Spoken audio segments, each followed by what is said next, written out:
Hi, my name is Nicola Sewell and I'm here with my colleague Jessica Solsberg to talk about risk assessment. As you all know from our colleagues' introductory videos, the Economic Crime and Corporate Transparency Act introduces a failure to prevent fraud offence for large organisations.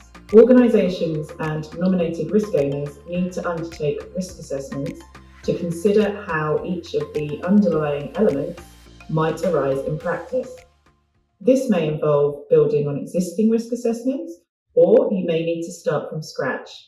Either way, risks need to be considered through a triangle that looks at the opportunity, the motive, and the rationale of fraud. Risk assessments should be dynamic, documented, and kept under regular review. We will look at each of the key aspects of a risk assessment in this video. Jessica will start by talking more about the fraud triangle. When considering the fraud triangle, risk owners should ask themselves various questions to assist with identifying fraud risks.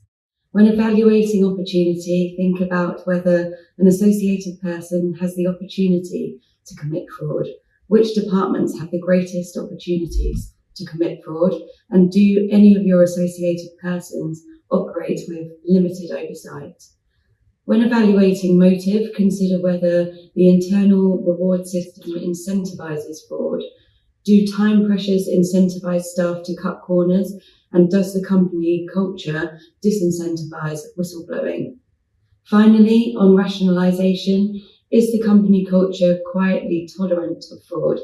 Is fraud prevalent in the sector the company operates in? And are there any consequences for whistleblowers? Once you have identified the fraud risks, the next step is to assess tolerance. This should start with the inherent risks, meaning the risks present before any controls have been applied. You then apply the controls and assess what the remaining residual risk is. Once you have that, you can assess your tolerance to the residual risk. So, for example, an organisation may have a lower tolerance for residual risk in high-risk areas such as bribery. If the risk is above the tolerance level, you have three options.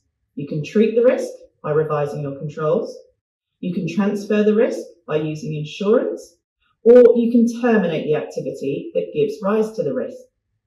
A company should consider the sources of information available to them to evaluate potential fraud risks. Data analytics, previous audit findings, sector-specific information, and best practices from trade bodies or regulators, as well as regulatory enforcement and deferred prosecution agreements, can be a good starting point for your evaluation of potential fraud risks for the company. Something else to think about is emergency scenarios. Fraud risks increase during emergencies, i.e. events that pose a risk of widespread loss of life, damage, or financial instability. Conducting a risk assessment for foreseeable risk scenarios helps to limit risks and is necessary for a reasonable fraud prevention procedure. Finally, the company should classify the risks they have identified. Consider classifying risks by the likelihood and impact, and justify why specific risks have been chosen to be taken. Public sector organisations should consult the relevant risk classification procedures as published by the Public Sector Fraud Authority.